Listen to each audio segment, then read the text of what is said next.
quien fue una sorpresa que de hecho Javier Milei anunció que iba a estar en el Derecha Fest hace más o menos un mes atrás o 20 días atrás, cuando en una nota con Alejandro Fantino en Radio Neura se le escapó que iba a estar por Córdoba dentro de poco, porque Fantino le preguntaba, Alejandro Fantino, de gente del chat del programa que le decía cuándo iba a estar por Córdoba, y él dijo, bueno, ahora dentro de poco en el Derecha Fest, y Karina Milei, la hermana que estaba ahí con él, le hizo cara como diciendo, todavía no lo habíamos dicho. Bueno, daba la primicia ahí en ese programa, así que, bueno, así nos enterábamos que Javier Milei iba a estar en el Derecha Fest, y ahora vamos a ver el potente discurso. 120 impuestos, que son más de 120 insultos, que te pegan en el órgano más sensible, el bolsillo. Yo me preocuparía por eso, no por los insultos que no tienen daño concreto. Ese es Diego porque Recalde. el IVA No, hace que sea más pobre. no, Caldeano, pero el no IVA hace que sea más genera pobre, bienes personales también, y por nombrarte, que te nombras un rato, esos brutos, te destruyen, porque cuando vos sos más pobre, sabés que sos, Romy, más infeliz.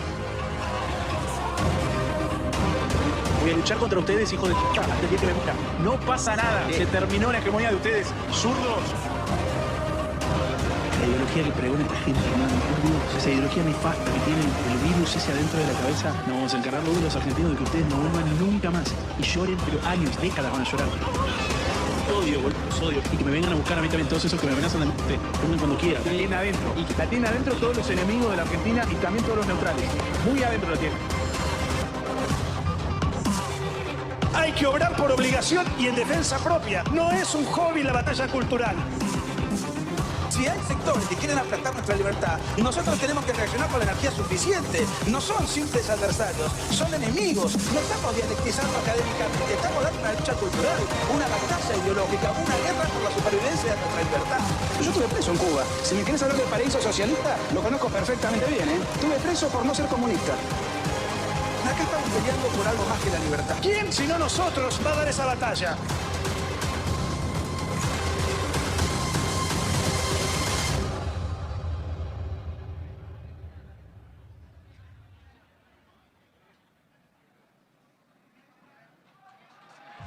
Negociar con la izquierda.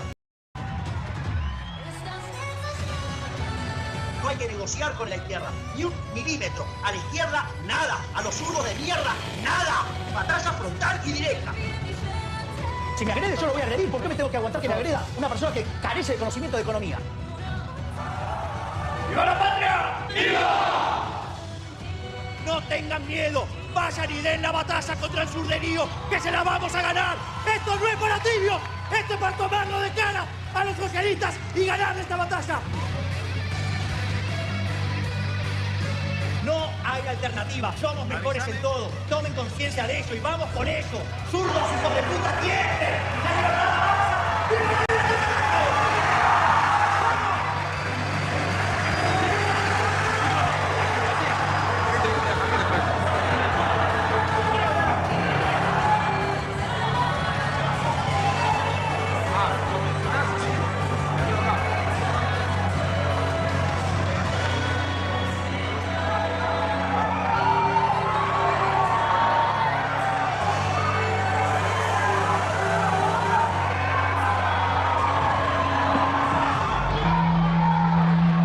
Hace su ingreso el señor presidente de la Nación, doctor Javier Milei.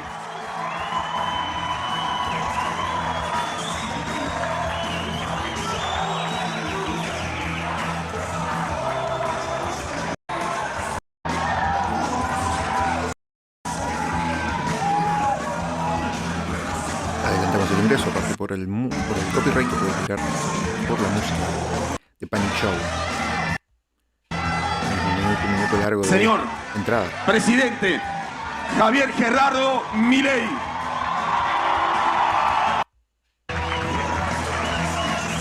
Póngase con corbán.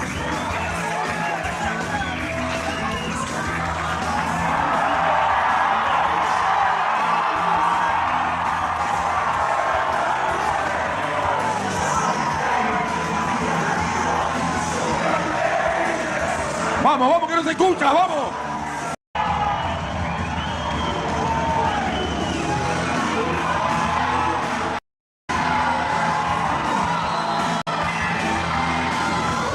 Victoriano y saludando a la gente.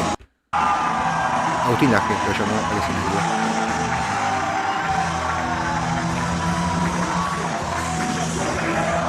Vamos, vamos, vamos.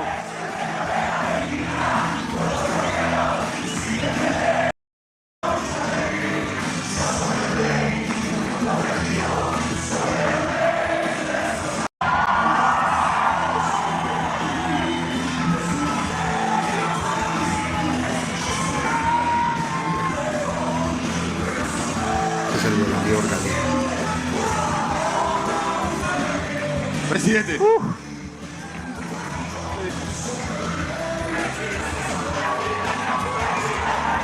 Su hermana Karina Milei.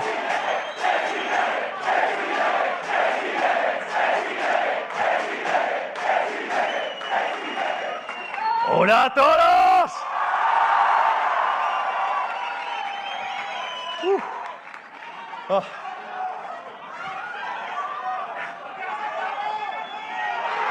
Que respire, que tome aire.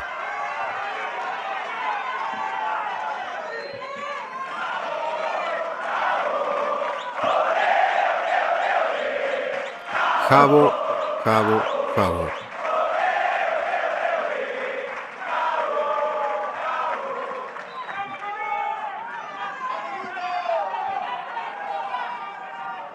Che, nos van a sacar, ¿cómo es? Saquen al pingüino del cajón.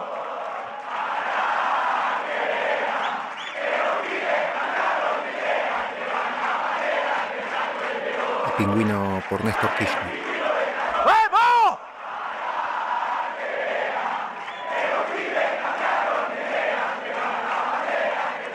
¡Viva la libertad, carajo! ¡Viva la libertad, carajo! ¡Viva la libertad, carajo!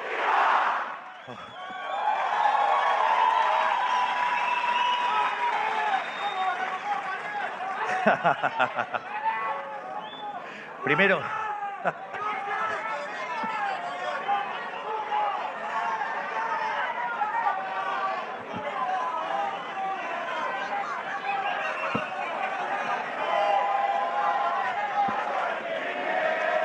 ¿les parece?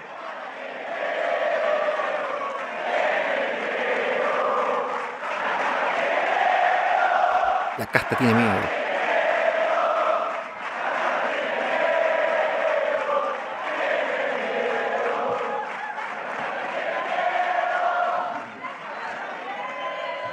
Primero que nada, quiero extenderle un cálido saludo a mi queridísimo amigo Agustín Laje,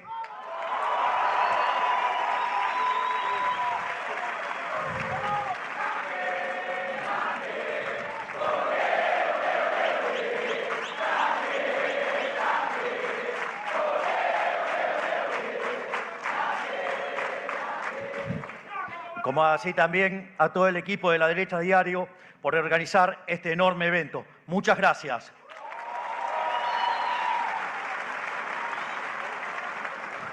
También quiero agradecer a todos los expositores que me precedieron y, por supuesto, a todos ustedes.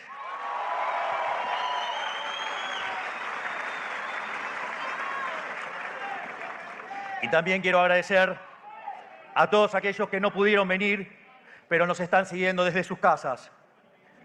Son ustedes que dan todo por sacar adelante un país al que años de estatismo descontrolado parecían haber condenado al país a la miseria. Son ustedes quienes vieron a sus amigos armar valijas y emigrar, quienes vieron a sus padres sufrir la inflación y las devaluaciones, quienes vieron cómo cada día el sueño y la independencia económica y el progreso se alejaba cada vez más y más.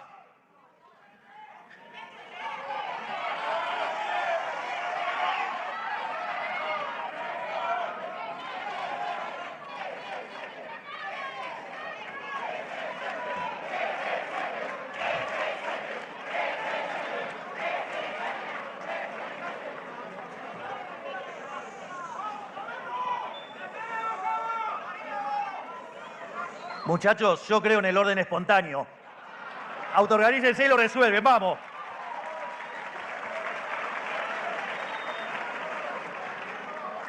La casta política les robó la ilusión de poder dejarle a sus hijos un mejor país en el cual vivir. Les robó nada más ni nada menos que la esperanza. Y sin embargo, en lugar de exiliarse o encerrarse en sus vidas privadas, decidieron emprender la lucha por el futuro.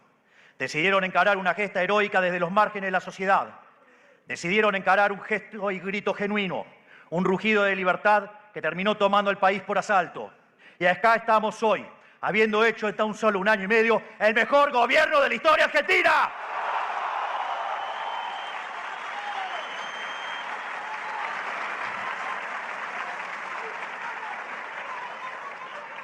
Como siempre digo, nuestro movimiento tiene 3 frentes de batalla, cada uno con sus propias características y su propia importancia.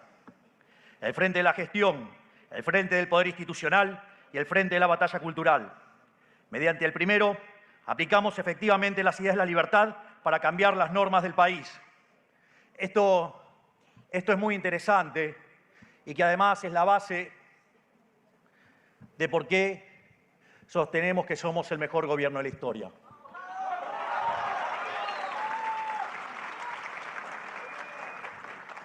Hasta que llegáramos nosotros al poder, el mejor gobierno de la historia había sido el primer gobierno de Menem. Las características fundamentales de aquel gobierno habían sido básicamente un plan de estabilización exitoso, que fue el de la convertibilidad, y un conjunto de reformas estructurales. En términos de plan de estabilización, sin lugar a dudas, este programa económico que diseñó el mejor ministro de Economía del mundo, Toto Caputo, lo supera ampliamente.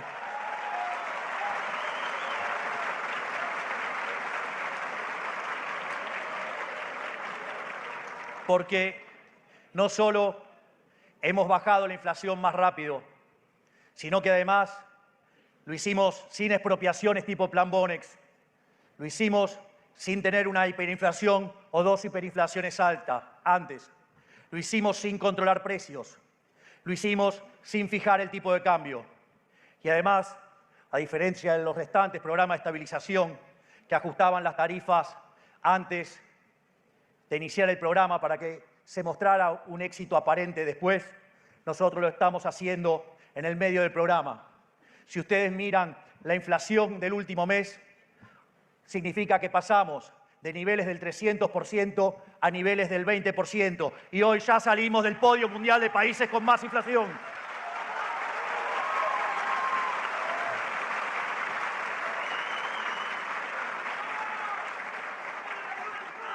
Y por otra parte, si limpiamos estos efectos de corrección de precios, o lo miramos en términos de canasta básica alimentaria, o lo miramos en términos de canasta básica total, hoy la inflación ya viene viajando en torno al 10%. Vaya que somos el mejor gobierno de la historia.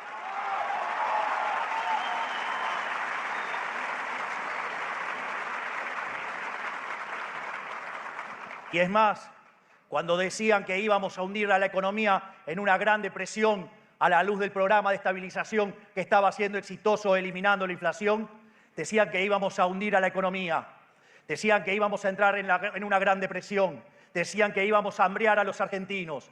Y sin embargo, cuando uno toma el EMAE, que es la proxy del PBI en frecuencia mensual, en el mes de diciembre del 24 terminamos 6 puntos porcentuales por encima del año 2023. En el primer trimestre crecimos al 5,6 y en el segundo lo estamos haciendo al 7,7. ¡Vaya que lo estamos logrando!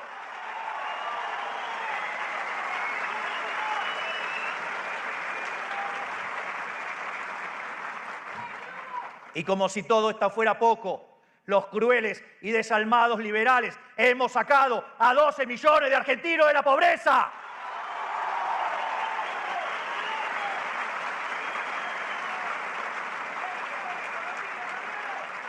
Y no solo eso, propiamente UNICEF además reconoció que hemos sacado 2,5 millones de niños de la pobreza.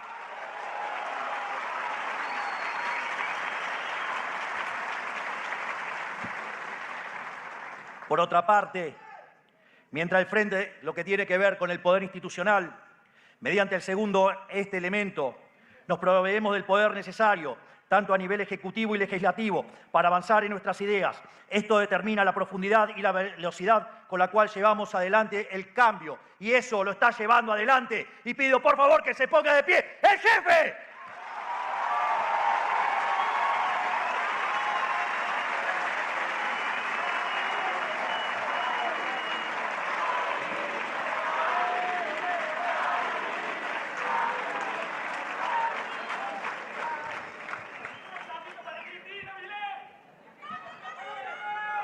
Y finalmente, mediante el último, o sea, la batalla cultural, aseguremos que estos cambios sean sostenibles en el largo plazo, educando al soberano. En definitiva, que quienes tengan ojos empiecen a verla.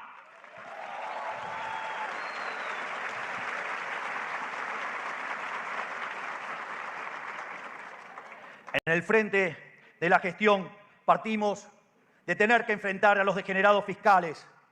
Heredamos un Estado gigante, quebrado y corrupto, que hundió a la gente en la miseria. Un Estado que en definitiva odiaba a sus ciudadanos y que en consecuencia se ganó el odio de todos ellos y con justa razón.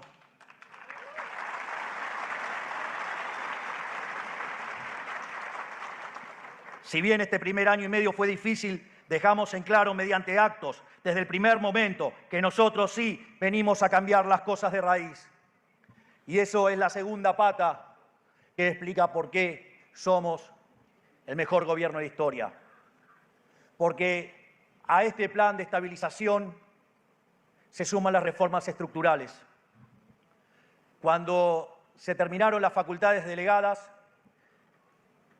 el doctor Sturzenegger, el coloso Federico Sturzenegger, el arquitecto de esta reforma,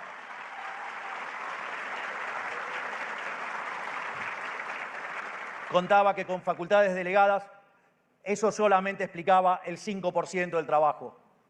Es decir, que si ustedes corrigen los 101 organismos y reformas que se hicieron con facultades delegadas y saben que eso es el 5%, significa que solamente Federico Sturzenegger hizo 2.000 reformas estructurales.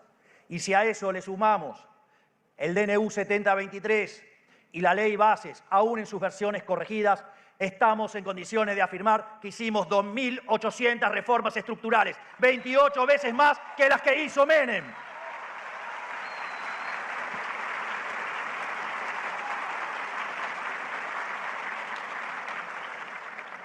Y es más, si uno lo tomara por modificaciones de articulados, que lo que hacían era dificultar la actividad, digamos, como cuando, por ejemplo, Federico cuenta el caso de la sandía o cuenta el caso de la chatarra y demás. Eso es una modificación de un artículo, pero que claramente es una reforma estructural. Y si lo tomamos en términos de artículos que han modificado la vida de millones de argentinos, las reformas del doctor Sturzenegger llegan a 7.200. Y si sumamos DNU y Bases, estamos en 8.000 reformas estructurales. Vaya que sí trabajamos en un año y medio.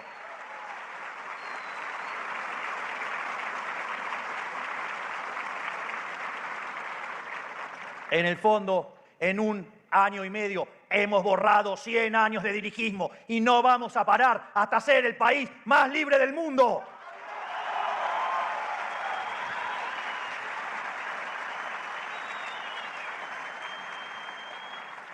Sin embargo, esto no es suficiente. Ahora nos toca trasladar todas las victorias en el frente de gestión al frente institucional para poder seguir acelerando en este camino reformista, porque somos verdaderamente reformistas extremos, orgullosos de ser reformistas extremos.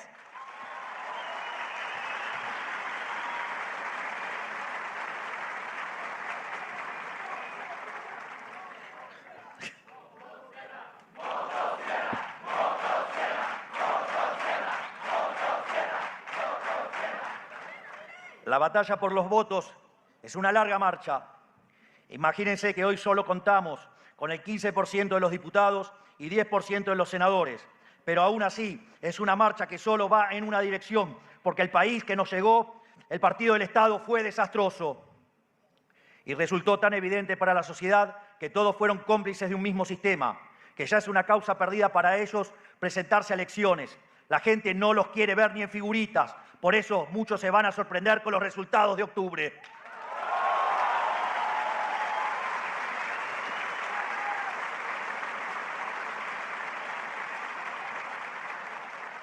Y si bien confiamos en que los votos van a acompañar los logros de la gestión, el tercer frente de batalla, la batalla cultural, tiene otro nivel de dificultad.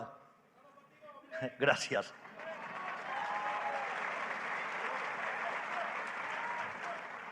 El campo cultural es donde se disputan los conceptos que sirven de justificación para la implementación de políticas públicas y planes de gobierno. Es donde se disputa quién tiene razón y por qué. La historia ha dado repetidas muestras de quien se impone en la cultura termina prevaleciendo en la arena política. Agustín Laje, Dixit.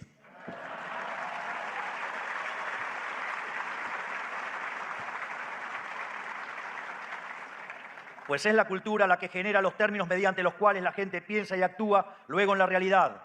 La izquierda lo sabe perfectamente y se ha dedicado desde hace décadas a infiltrarse en todas las instituciones occidentales, subvirtiendo sus valores y moldeándolas a su gusto. De esta manera, llegamos a un estado en el que los políticos, empresarios, sindigarcas, perisobres y todo el resto de los integrantes de la casta implementaron un conjunto de ideas antilibertad para legitimarse a sí mismo y a sus ideas entre la población. Digo, uno que tiene la cabeza contaminada de todos los parásitos mentales que andan dando vuelta. Los que sabe y los que no sabe también.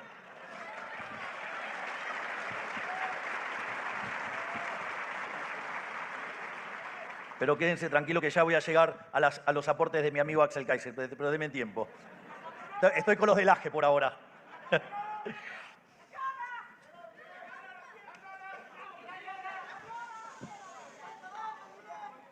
Esas ideas se instalan en la mente de millones de seres humanos y se contagian como parásitos mentales hasta que se vuelven inconfundibles del ideario popular.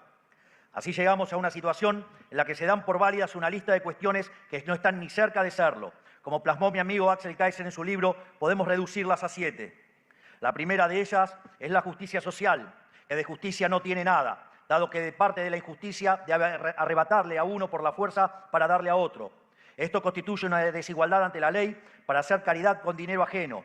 Este parásito apela a la culpa moral y mediante un intento de lucha de clases da por válido cualquier nivel de intervención estatal, desplazando la idea de la responsabilidad individual y haciéndolos esclavos del Estado.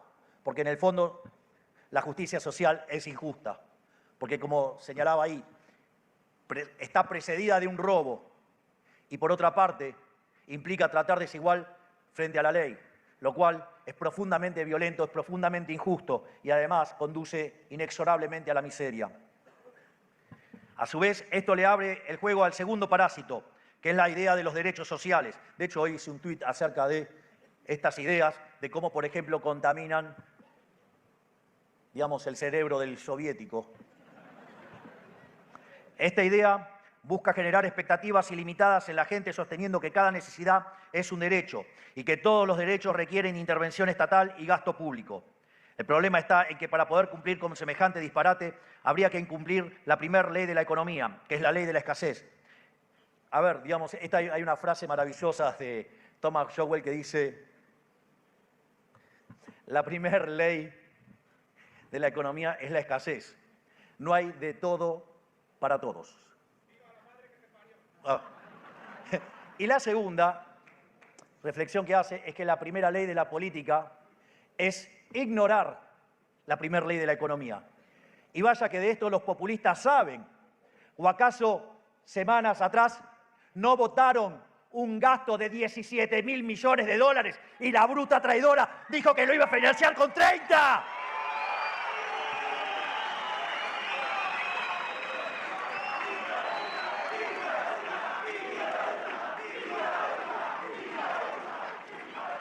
Así es fácil chicanear, pero sugiero que antes de hacer chicanas aprendan a sumar 2 más 2.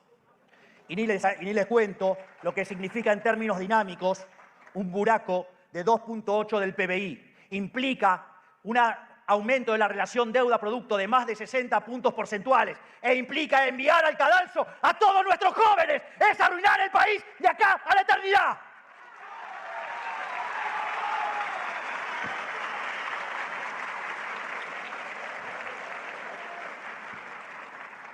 Porque además plantea una brutal inconsistencia, porque si a cada una de nuestras necesidades los vamos a llamar derecho, el problema es que después esos derechos hay que pagarlos. Y para pagarlos hay que utilizar recursos, y esos recursos son finitos. Por ende, esa estupidez inmunda de donde hay una necesidad nace un derecho. El problema es que lleva continuamente a violar la restricción de presupuesto. Eso en Argentina no solo ha derivado en una brutal inflación, a sacarle 13 ceros a la moneda, que podríamos sacarle 3 más, a ser el país con mayor cantidad de defaults en la historia, a tener la presión fiscal en blanco más alta del mundo, sino que además esas ideas nefastas han hecho de que ser uno de los países más ricos del mundo nos mandaron a la B.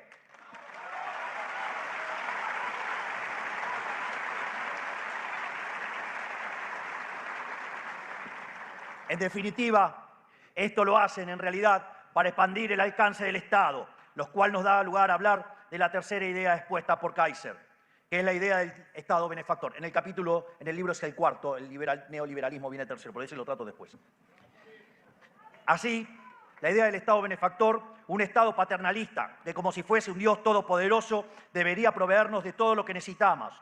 Lo que eluden en este tipo de afirmación es quien genera la riqueza y los recursos. En primer lugar, es el sector privado, y para que el Estado los provea, debería robárselos mediante impuestos y burocracias, sacrificando el crecimiento económico, que debe ser lo que debe estar pensando la alta política.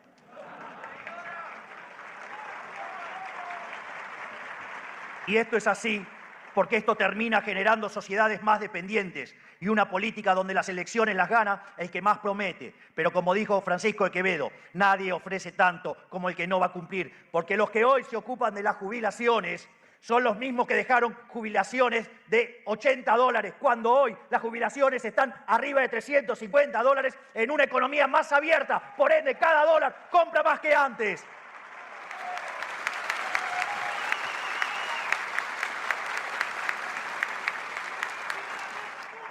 Y como detalle no menor, aquellos que se jubilaron con el total de los aportes, esas jubilaciones están entre $700 y $800. Vengan a hablar de pensar en los jubilados, si los que sacamos gente de la pobreza somos nosotros, y no que ellos nos hundieron con el impuesto inflacionario.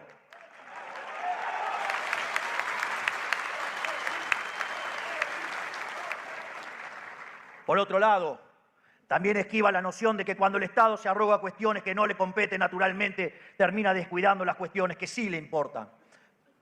Digamos, lo cual este tema en este gobierno está bajo discusión todo el tiempo, digo, qué puede hacer y qué no puede hacer el Estado.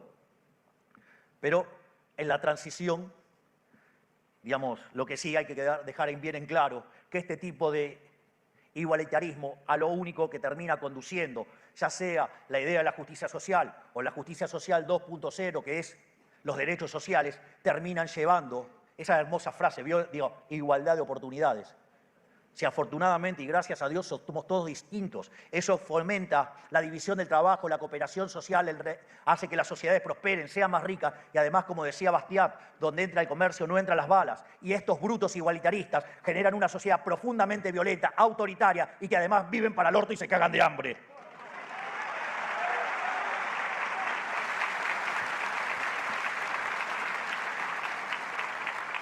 Entonces, frente a ese fracaso que tienen continuamente, aparece también otro concepto parasitario, que es el de neoliberalismo. No es casualidad que ningún izquierdista sepa definir precisamente qué es neoliberalismo. Se trata de un concepto meramente emocional de la izquierda, que tiene por objetivo crear un cuco para cuando gobiernan y un chivo expiatorio para cuando fracasan, y generar rechazo a cualquier reforma pro mercado cuando no tienen el poder, pero no tienen un contenido real. Es solo un fantasma, un cuco. Por lo tanto, es nuestra tarea encender la luz y que vean que el cuco no existe.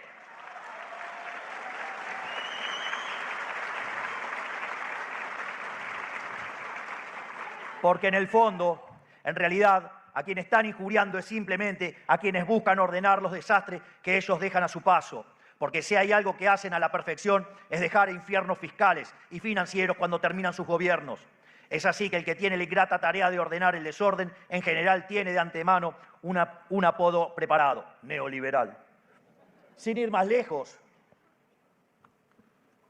nos dejaron 57% de pobres, 70% de niños pobres, una inflación diaria del 1 y pico por ciento que anualizado era el 17.000%, reservas internacionales negativas en 12.000 millones de dólares. 4 bases monetarias venciendo a un día, deuda en pesos venciendo a 3 meses por el equivalente de 9 bases monetarias. Es decir, que en menos de 3 meses nos iban a hacer multiplicar la cantidad de dinero por 14 veces. No solo eso, sino que además el curro de las CIRAS, donde se patinaron 45.000 millones de dólares, donde no dejaron desastre por hacer. Y esa manga de inmorales vienen a hablarnos a nosotros, que estamos sacando el país adelante, donde somos fruto de admiración en todo el mundo y se habla del milagro argentino.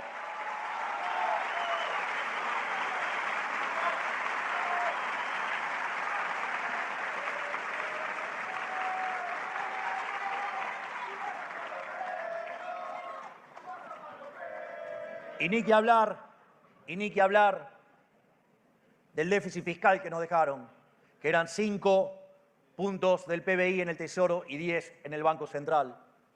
Recuerdo que cuando estaba en campaña y yo hablaba de hacer el ajuste fiscal, decían que era imposible, que estaba loco y no sé cuántas otras cosas más.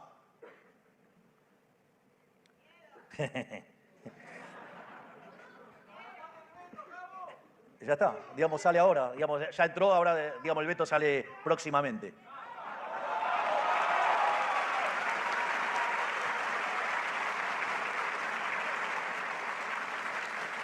En ese sentido, decían que como mucho se podía ajustar 1 punto por año. Y nosotros decíamos que íbamos a alcanzar el equilibrio fiscal en el primer año.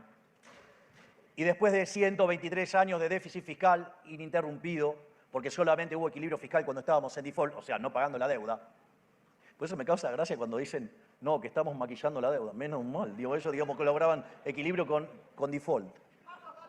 Y en ese contexto hicimos el ajuste fiscal más grande de la historia de la humanidad en 1 mes. Pusimos las cuentas públicas en orden en 1 mes en la línea financiera.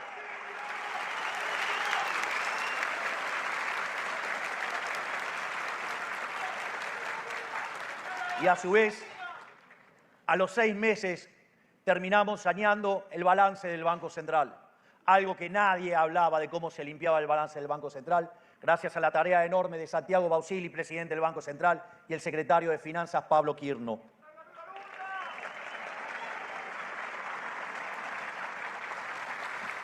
Pero claro, digamos, ¿y cuál es la argumentación de los primates, digamos, más conocidos como ¡Madriles!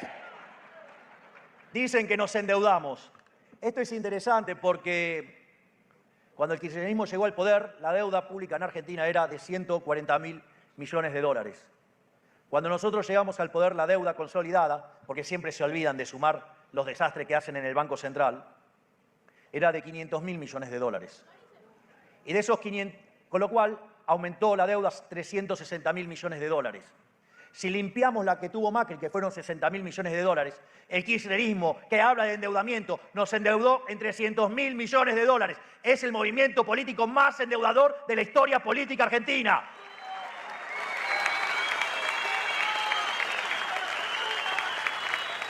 Y mientras que esos hipotecadores del futuro, porque recuerden que la deuda son impuestos futuros, por lo tanto son futuros que cargan sobre nuestros hijos, sobre nuestros nietos y las distintas generaciones, mientras que esos inmorales, ladrones que están empezando a pagar, nos acusan de endeudar, somos el primer gobierno de la historia argentina que baja la deuda en 50.000 millones de dólares en 1 año.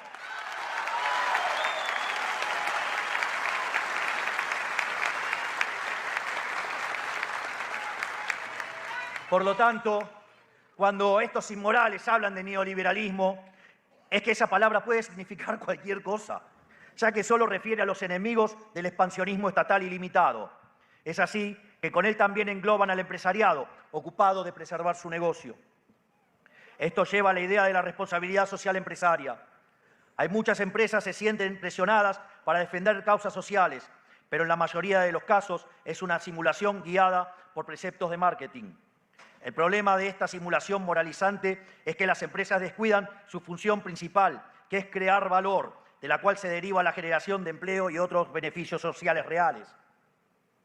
Esto ya fue resuelto por el gran Milton Friedman. El empresario, solo por perseguir el beneficio económico dentro de los márgenes de la ley, ya es un benefactor social, porque solo puede hacerse rico dándole al prójimo un bien de mejor calidad a un mejor precio que el resto. Para ellos, por otro lado, ser un benefactor social es someterse a sus mandatos arbitrarios. Es así que a la ya estresante tarea de llevar adelante un negocio le suman el peso de cargar tanto con un estado elefantiásico como beneficencia forzosa. No hay beneficencia a punta de pistola. La caridad, si no es voluntaria, no es caridad.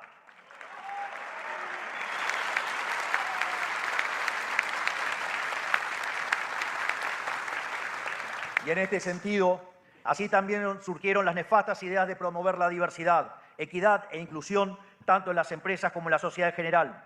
Se reemplazó la igualdad ante la ley por la discriminación positiva de colectivos sociales. Dejamos de privilegiar la excelencia y la idoneidad para empezar a usar criterios genéricos o étnicos. Esto fragmenta a la sociedad, enfrasca en luchas inventadas, mientras que hace que todos pierdan la fe en la neutralidad de las instituciones. El Estado moderno se fragmenta en 1000 pedazos. Por suerte, en Argentina solo el Estado sufrió esta perversión del derecho, ya que nuestra desconexión del resto del mundo mitigó el impacto de este parásito en particular. Y como frutilla del postre de todas estas ideas parasitarias, las ganas de criticar la civilización en la que viven los lleva a romantizar exageradamente la vida salvaje. Criticar el modelo que sacó de la pobreza extrema al 90% de la humanidad es un disparate por donde se lo mire. Por eso deben disfrazar estas críticas ridículas bajo ideas bien pensantes que tienen poco que ver con la realidad y mucho con su ideología.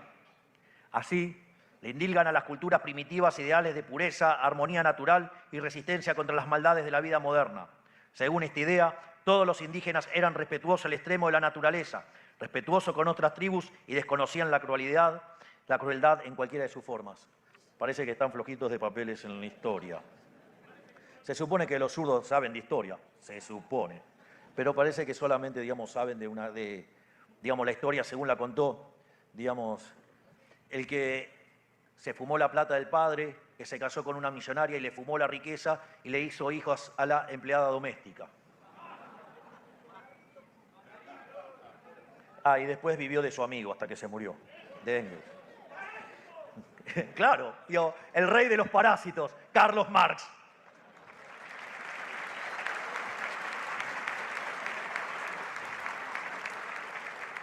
Con esa pantomima de sabiduría ancestral pretenden hacernos creer que el mundo era perfecto hasta que surgió el comercio.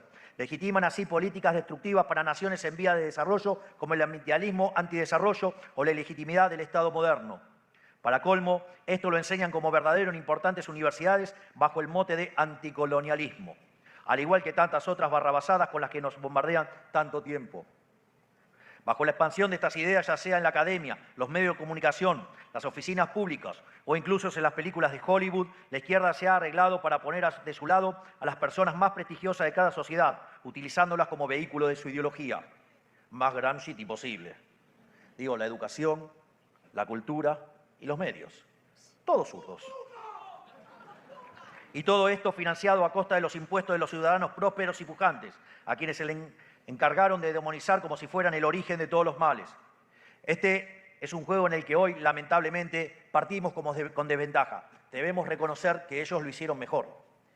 Cuando reconozcamos que ellos lo hicieron mejor en la batalla cultural, vamos a estar en condiciones de llevarlos por encima. Y mucho de eso es gracias a Agustín Laje, a Nicolás Márquez, a Valerini, a Axel Kaiser y a otros tantos gigantes del pensamiento que han empezado a dar esta batalla cultural como verdaderos gladiadores. Y ni que hablar, ese coloso que nos asusta desde el streaming, el Gordo Dan.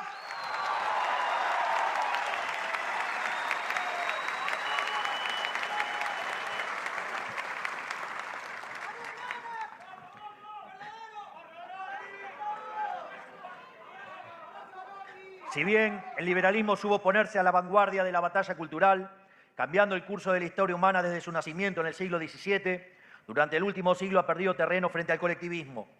Los liberales descuidamos la batalla por las ideas y le dejamos las puertas abiertas al flagelo de la izquierda. Por eso no podemos perder un segundo más. Nuestras ideas son mejores, pero la evidencia dice que con eso no es suficiente. Hay que saber comunicarlas y por eso debemos emular a la izquierda en este aspecto, haciendo nuestra propia larga marcha sobre los distintos lugares de influencia.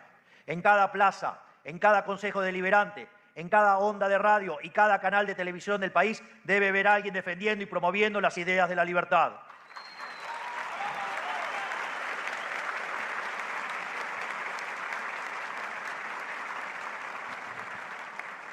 Y debemos hacerlo de manera sostenida para que tarde o temprano la izquierda no haya sido más que un mal sueño. Se lo dice alguien que durante 10 años la peleó en los medios y ya llevaba casi 15 peleando desde la academia. Es decir, hay que dar la batalla, aunque, digamos, parezca una tarea quijotesca. Solamente los locos son los que pueden soñar un futuro y son los que además tienen las bolas para cambiarlo, los que los verdaderamente lo hacen.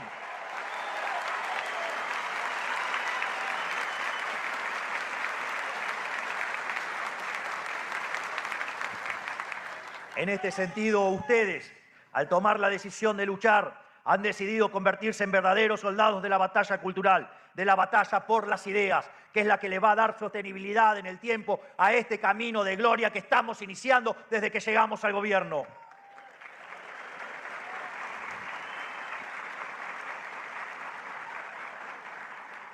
Porque verla es también ver el estado en el que 100 años de estatismo descontrolado dejaron a nuestra discusión pública. 100 años en los que fuimos progresivamente infectados en todas nuestras instituciones por ideas contrarias a la libertad y al verdadero progreso. 100 años en los que todas las instituciones que alguna vez destinaron nuestro país a la grandeza fueron infectadas por parásitos ideológicos. Pero es importante entender que la mayoría de la gente ha internalizado estas ideas contagiosas meramente porque es lo único que conocieron. Y porque además estos parásitos se alimentan de lo más noble que tiene la gente, que es su sentido de humanidad y sus buenas intenciones, pero aún así poseen el germen de la libertad dentro suyo y pueden aún ser persuadidos a cambiar de opinión. Por eso es tan importante la batalla cultural. Por eso quiero darles un mensaje de esperanza. Tenemos aquí una hermosa reflexión para hacer. En el año 2023, los argentinos decidieron un cambio de rumbo, el cual tenemos que confirmarlo en septiembre en la provincia de Buenos Aires, en cada provincia, y dar un tremendo batacazo violeta en el mes de octubre.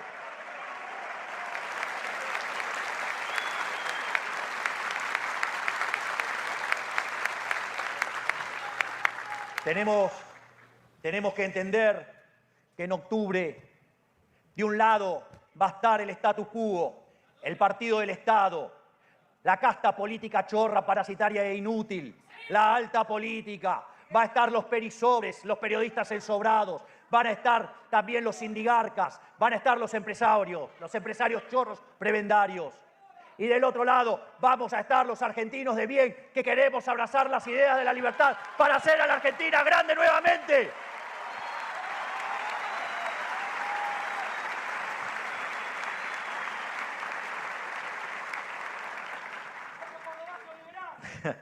Lo que ocurrió en los últimos 5 años en la Argentina es un fenómeno único, porque se conjugaron una serie de condiciones que generaron una tormenta perfecta para que la gente empiece a verla y a construir anticuerpos para los parásitos que operaban en su mente. El desastre de los últimos 3 gobiernos argentinos, la inflación desenfrenada producida por una política económica degenerada y el liberticidio que implicó la cuarentena eterna, configuraron una pesadilla tan horrorosa que a muchos argentinos no les quedó alternativa que despertarse. Yo no me olvido que había un impresentable de mierda que decía que en pandemia no hay derechos. Y vaya qué asqueroso es que alguien vaya y se abrace con esa bolsa inmunda.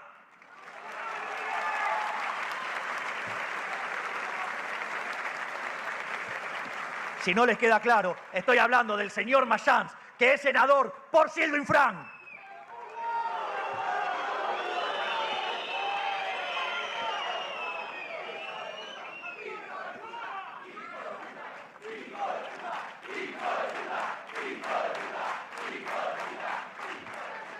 Así, el sufrimiento de nuestro pueblo sirvió como combustible de una nueva luz, de una nueva esperanza entre las tinieblas.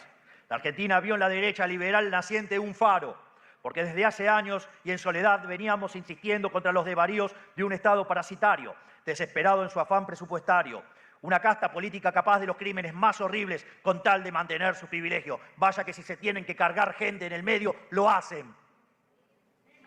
Nisman, por ejemplo, digamos. Pero no es el único ejemplo, digamos, donde la casta política se carga con la vida de seres humanos. Y esto mientras se escondía detrás del discurso de los derechos humanos. Como Saturno, nuestra casta se devora a sus hijos para alimentar sus obesos estómagos insaciables. Obesos estómagos insaciables.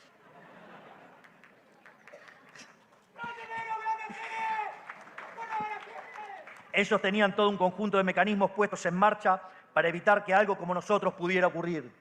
Un universo de relaciones clientelares con empresarios, dirigentes sociales y periodistas dedicados a embarrar y atacar a todo aquel que osara hacerle frente. Pensaban que tenían al país domesticado y condenado a la servidumbre eterna, pero nosotros pudimos con todo ese aparato y pudimos precisamente porque traíamos con nosotros la verdad. Y no solo los parásitos mentales son contagiosos. La verdad, cuando está contada con convicción y con voluntad, también se logra contagiar.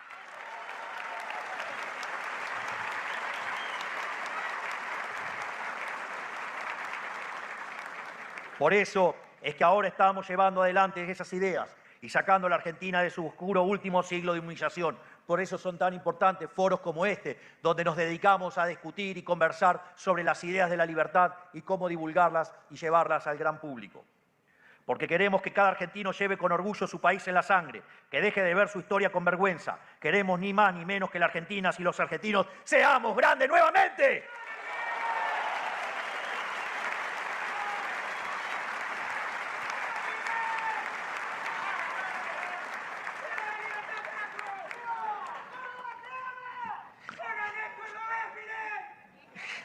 Qué vozarrón, ¿eh?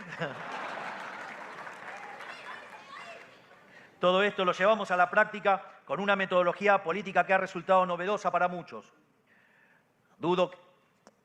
Dado que no somos cucas, buscaremos prosperar mediante la libre asociación entre privados.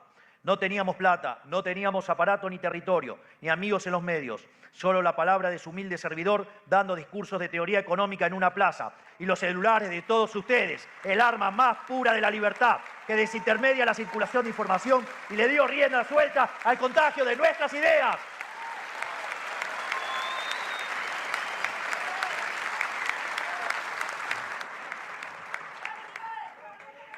En este sentido, aquí me gustaría detenerme para reconocer a La Derecha Diario, que pasó de ser un diario digital hecho a pulmón por dos adolescentes a ser el diario más leído de toda América Latina en cuestión de pocos años. Felicitaciones a todos los que son parte de La Derecha Diaria y a sus creadores.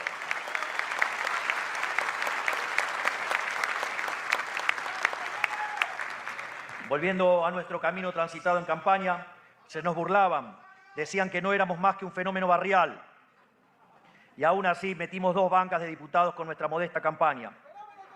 Por si eso no fuera ya de por sí un hito, 2 años más tarde ganamos nada más y nada menos que la presidencia del país, siendo el candidato con más votos de la historia, así habiendo hecho en simultáneo la campaña más austera de la historia.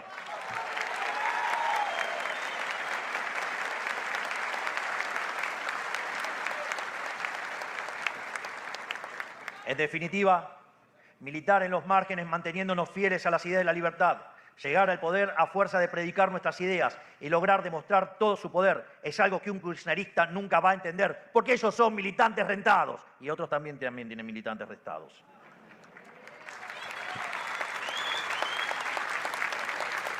Y obviamente tampoco lo van a entender los liberales de café, los liberales de copetín, que se enroscan en las formas para autosabotearse sistemáticamente.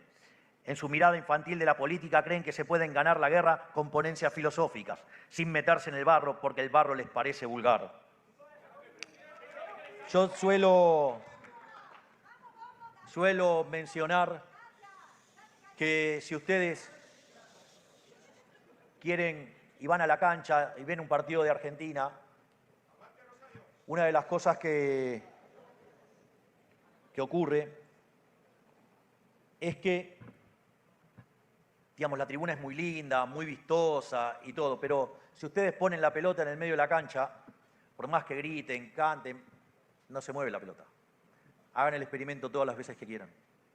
Por lo tanto, si quieren empezar a ganar, hay que meter goles. Y para meter goles hay que meterse a jugar en la cancha. Los goles en Argentina no los hace la tribuna, los goles los hace Messi.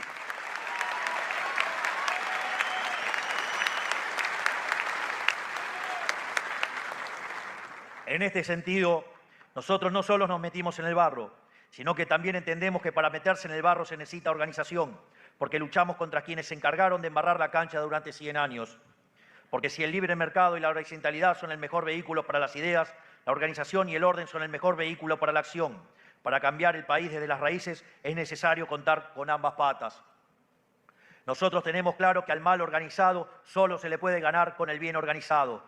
Entendemos que a la hora de luchar contra el leviatán de las 1000 cabezas, el pragmatismo y el verticalismo son fundamentales y que los trapos sucios los tenemos que lavar puertas adentro entre nosotros.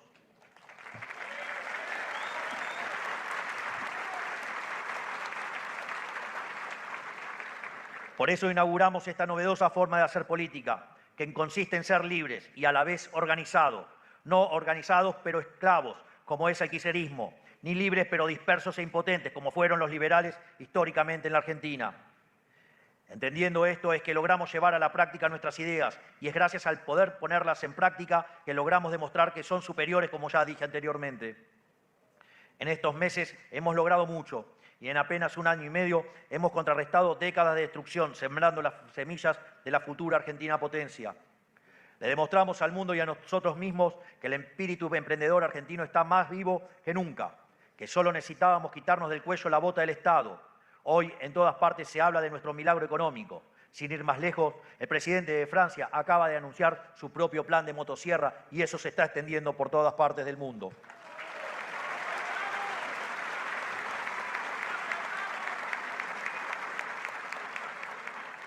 Por donde se lo mire, estamos haciendo el mejor gobierno en la historia y por la innumerable cantidad de logros cosechados, pareciera que la mayor parte del trabajo está hecha.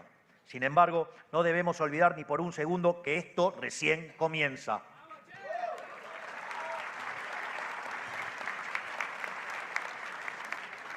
No solo hay que deshacer un siglo de miseria acumulada y educar a nuestros semejantes en la idea de la libertad. Tenemos que hacerlo con todo el partido del Estado en contra, operando y saboteando todos nuestros intentos de encauzar el barco que ellos hundieron. Mientras tanto, ellos usan ilegítimamente en nuestra contra todos los mecanismos institucionales que fueron originalmente creados para proteger los derechos fundamentales a la vida, a la libertad y la propiedad, y también el interruptor de luz.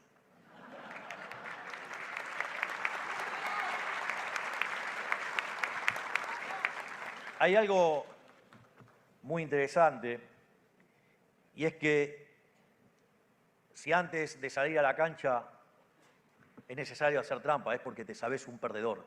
Hoy los cucas se saben perdedores.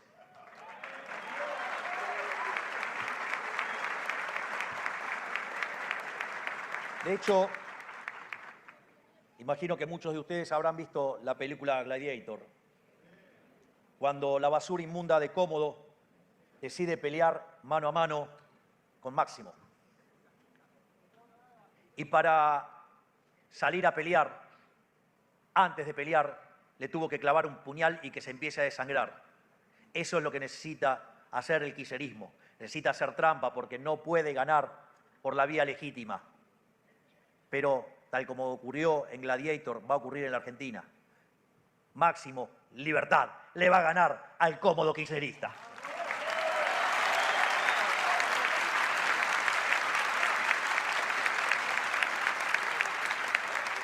Es más, instituciones republicanas que fueron concebidas para evitar el surgimiento de la tiranía se han convertido en herramientas de opresión y sometimiento al servicio de perpetuar el despotismo de las burócratas. Congresos que no sesionan debidamente, jueces que dictaminan sobre cuestiones en las que no tienen injerencia, y todo con el fin de frenar las reformas de libertad que el pueblo pide a gritos. Y digo, por si eso fuera poco, tenemos que lidiar con los infaltables traidores. Gente que fue elegida con el mandato claro de liberar a la Argentina del yugo del Estado solo para darse vuelta al poco tiempo de haber asumido. Gente que tardó tan solo minutos en revelar ese deseo irrefrenable de ser casta. Gente que al poco tiempo de asumir su banca le dio la espalda al pueblo argentino, deslumbrada por la supuesta alta política.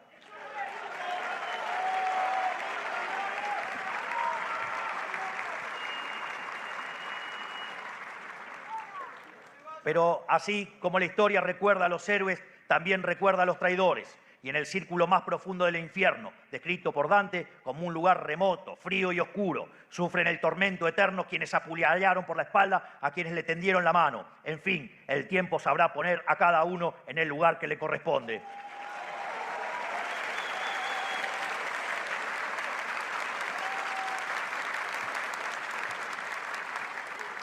Por nuestra parte, reiteramos que Roma no paga traidores.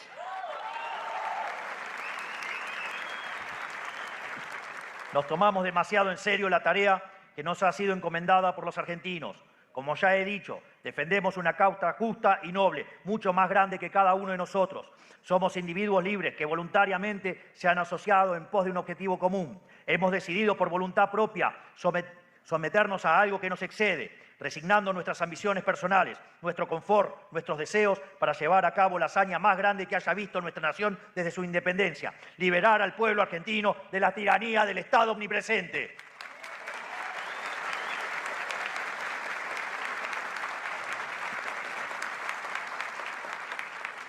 Siendo lo más directo posible, algo que me caracteriza, estamos en guerra. Y por muy repetitivo que suene, la historia ha demostrado que la única forma de vencer al mal organizado es mediante el bien organizado. Por eso somos millones, pero nos movemos como uno, y así los vamos a aplastar en las urnas.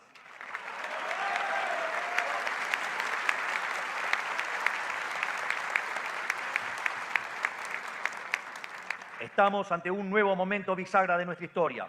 Los próximos comicios nacionales definirán si el cambio que llevamos adelante desde diciembre de 2023 se consolida o retrocede hacia el espantoso pasado decadente al que nos arrastraron el kirchnerismo, sus secuaces y todo el Partido del Estado. Por eso, este año tenemos que salir a militar con el mismo espíritu y entusiasmo con el que salimos durante el 23. Es el momento de que la libertad avanza demuestre que llegó para cambiar esta gran nación de una vez por todas y para siempre.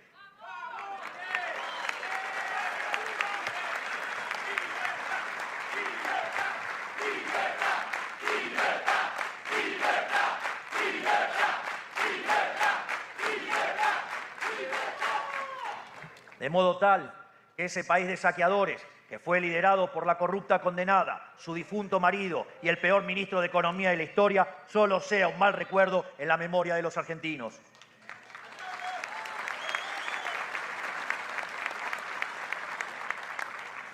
Pero para lograrlo no podemos descuidarnos ni un solo segundo. La casta política sigue ahí, esperando que nos equivoquemos. Se prepararon toda su vida sirviéndose del Estado y saltando de cargo en cargo. Conocen a la perfección cada engranaje de la máquina de impedir, máquina que ellos mismos construyeron para evitar los cambios que la sociedad demanda. Nos quieren ver débiles para poder llevarnos puestos y así retomar al poder, con el único propósito de recuperar los privilegios que les estamos arrebatando en pos de devolverle la libertad a cada argentino de bien. No hay que permitírselo. Es el momento de estar más unidos que nunca, fieles a nuestro propósito. Ellos quieren que seamos un país de pobres y sometidos.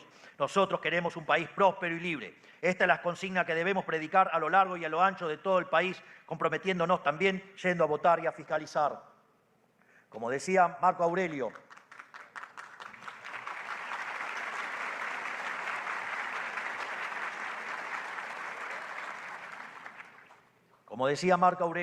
no hay camino corto hacia la grandeza. La paciencia y la perseverancia son fundamentales. Esto recién empieza y de nosotros depende la posibilidad de hacer una Argentina grande otra vez.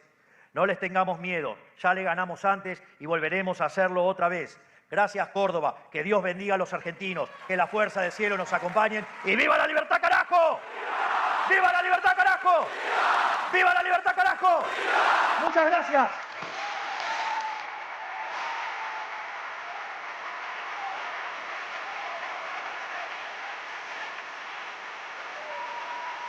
Bueno, tremendo discurso de Javier Milei. Allí pasaba.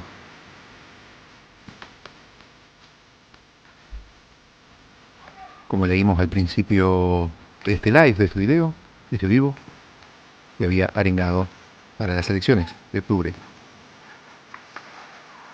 Al principio, como vimos, con cantos contra los traidores, contra el kirchnerismo, contra el peronismo.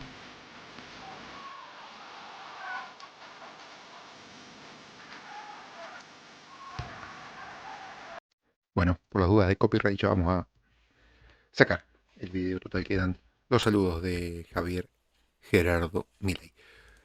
Bueno, muy interesante todo lo que vimos de la derecha Fest. Nos queda ver alguna cosita más, seguramente, puede ser, ¿por qué no? A ver, creo que sí, lo del Gordo Dan. A ver, vamos a ver, como para cerrar lo que dijo el Gordo Dan, que dura 10 minutitos Es cortito y al pie. Primero les quiero preguntar, ¿cómo dice que le va la vida? ¿Cómo están ustedes? ¿Todo bien? ¿Vinieron para descansar un poquito a los cucardos? Bueno, porque la realidad es que ellos están llorando, están pasándola muy mal. Ustedes lo saben, desde el 10 de diciembre del 2023. Todavía no pueden creer que la sociedad ya no elige comprar ese discursito progre barato que funciona en tantos otros países del mundo, pero que por suerte en nuestra querida Argentina ha muerto. El discursito, obviamente. Los argentinos hemos despertado de esa pesadilla comunista con los rugidos del león. Y no solo es que despertamos nosotros, sino que además estamos ayudando a despertar a muchos otros países, a que salgan de esas cavernas fascistas de fantasía, en las que no existe la ley de la gravedad, en las que no se sabe cuántos géneros hay, ni cuándo comienza una vida humana, y en las que hoy te mandan en cana por decir que el pasto es verde. Esas cavernas fascistas de fantasía, donde los zurdos, hijos de una gran puta, los encerraron hace muchos años.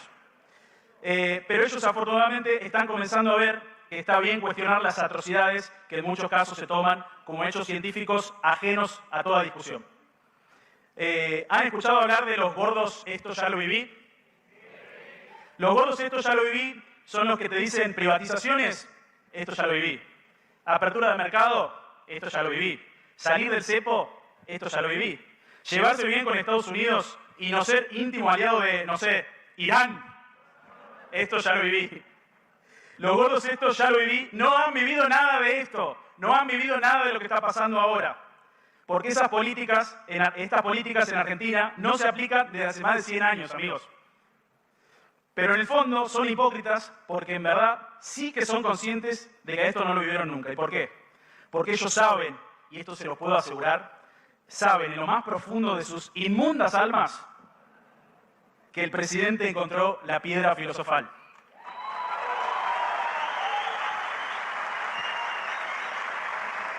El presidente encontró la fórmula química acertada, la receta económica que está sacando al país adelante. Lo saben. Miren a dónde atacan en el Congreso, si no. Le apuntan al corazón del plan económico, es decir, le apuntan al equilibrio fiscal, poniendo a los sectores más vulnerables como escudo moral. Sectores que, por otra parte, ellos se cargaron cada vez que pudieron, mientras nos daban clases de ética y le metían saque de arco en la panza a sus primeras damas embarazadas mientras estaban en el piso.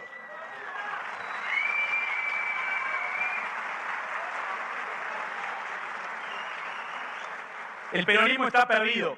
Los peroncimios hoy están teniendo las discusiones más estériles que has escuchado en tu vida. Fíjense, todos coinciden en que el peronismo hizo una muy mala elección. Y sí, perdió por 12 puntos, ¿no? Abrazo. Y eso lo lleva finalmente a reconocer que deben hacer una autocrítica profunda porque hay algo que evidentemente no les funcionó. Todos coinciden en eso. Desde Ofelia Fernández hasta Mariana Galmarini. Desde el Guillote hasta les Pibis. Todos coinciden en que deben hacer una autocrítica. Y punto. Ahí termina la autocrítica. Es increíble, ¿viste?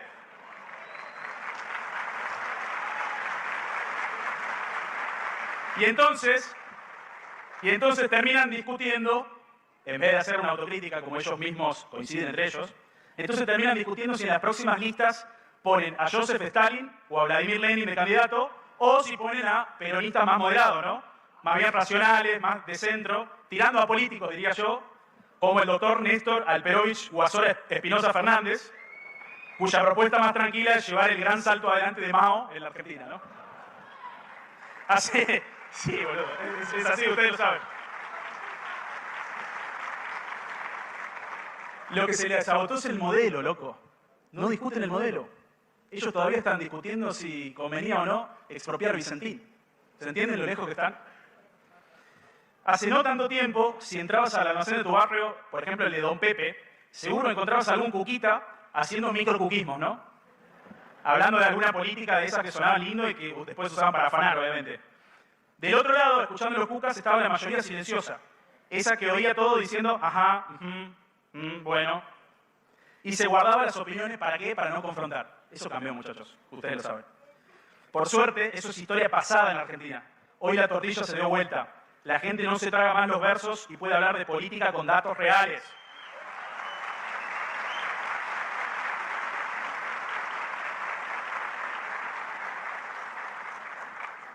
Hoy prácticamente la totalidad de la población maneja términos como déficit, equilibrio y superávit fiscal, muchachos. En la mesa de los domingos se habla de cómo doma la teoría de Menger, ¿o no? Se habla de conceptos como la disminución de la burocracia estatal, del crecimiento del PBI del país y de tantas otras cosas que hace unos años eran directamente impensadas. Todos y cada uno de estos cambios son posibles gracias al milagro no solo económico, sino también cultural que nos regaló nuestro querido presidente, que a esta altura ya podemos decir que es un prócer en vida, Javier Gerardo Milei.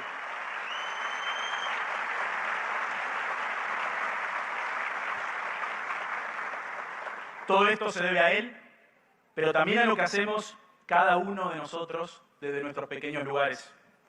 La batalla cultural fue tan grande que traspasó generaciones. Empezó con los más jóvenes, muchos de ellos deben estar presentes hoy acá, esos pibardos de alrededor de 20 años que le mostraron hasta el hartazgo a mamá, a papá, hermanos, abuelos, tíos, las cosas que estaban frente a nuestros ojos, pero que por una cosa o por otra no podíamos percibir o definir con claridad. Vieron que nosotros sabíamos que estaba mal algo, que algo hacían mal los cucas, pero no sabíamos bien qué era, no entendíamos esto de equilibrio fiscal, superávit, de no gastar más de lo que te ingresa como un mandril.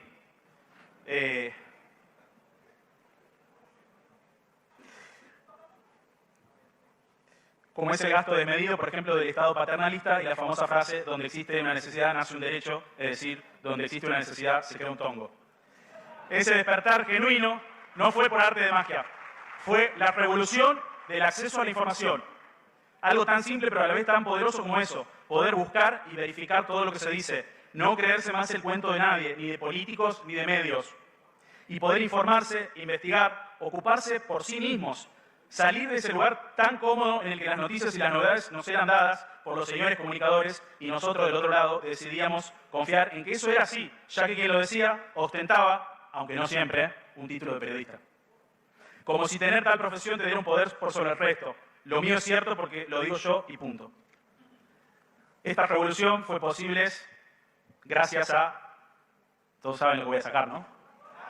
Todos al suelo, cuidado. El arma más poderosa de la historia de la humanidad, muchachos. El celular. Popea, mirá, sacame la foto porque después... Recuerden que hace un tiempo se había armado una especie de revuelo mediático porque cuando habían hecho la reunión de las Fuerzas del Cielo, que fue Agustín Laje allí, que organizó el Gordodán, había hablado justamente, había hecho una especie de bait con que eran el brazo armado de Milei, y justamente el Gordodán se refería al celular, al arma de las redes sociales, de la digitalización, y bueno, desde los medios dijeron el brazo armado, van a hacer como una dictadura militar con armas, como hacían en los 70, la dictadura en Argentina. Bueno, nada más que por un celular y redes sociales. Pueden denunciar. Esta arma tan accesible a todos es la que nos da el derecho más básico y puro, nos da la libertad. La libertad para pensar por nosotros mismos, para leer, investigar, decidir qué leer o qué investigar, a dónde mirar o a quiénes creerles. Verdaderamente es un arma revolucionaria, que además no distingue de clases sociales, pues prácticamente todo el mundo hoy tiene acceso a un teléfono de estos, y nos permite conectar con las ideas que perseguimos, otorgándonos el título a todos y cada uno de nosotros de pequeños brazos armados en defensa de la causa de la libertad. Gracias. Bueno, ahí pasa el Gordodán y su discurso en la Derecha Fest. La próxima lo traigo al Gordo Pablo, lo prometo. Bueno, ahí estaba entonces el discurso del Gordodán en la Derecha Fest ayer, donde hemos repasado el discurso de Javier Milei recientemente, donde hemos repasado el discurso de Nicolás Márquez, también el de Agustín Laje, así que un gran repaso de lo que fue la Derecha Fest. Nos queda ver lo de Diego Recalde y lo de Javier Negre, que bueno, tampoco nos queda mucho más tiempo como para seguir ahondando en más cosas. Nos iríamos a 18... casi una horita más de programa y de vivo. Estamos bien, vamos cerrando acá con este programa 202 de la tercera temporada de Batalla Cultural. Espero que les haya gustado, les haya servido. Cualquier cosa lo tienen en la descripción de este video, el link de Patreon si quieren hacerse Patreon y colaborar con el canal, también el link de Seneca si quieren dejar sus mensajes, y cualquier otra red social, link lo tienen en la descripción de este video. Abrazo grande, cuídense, espero que les haya gustado este video y cualquier cosa los leo en comentarios. Abrazo grande y hasta la próxima.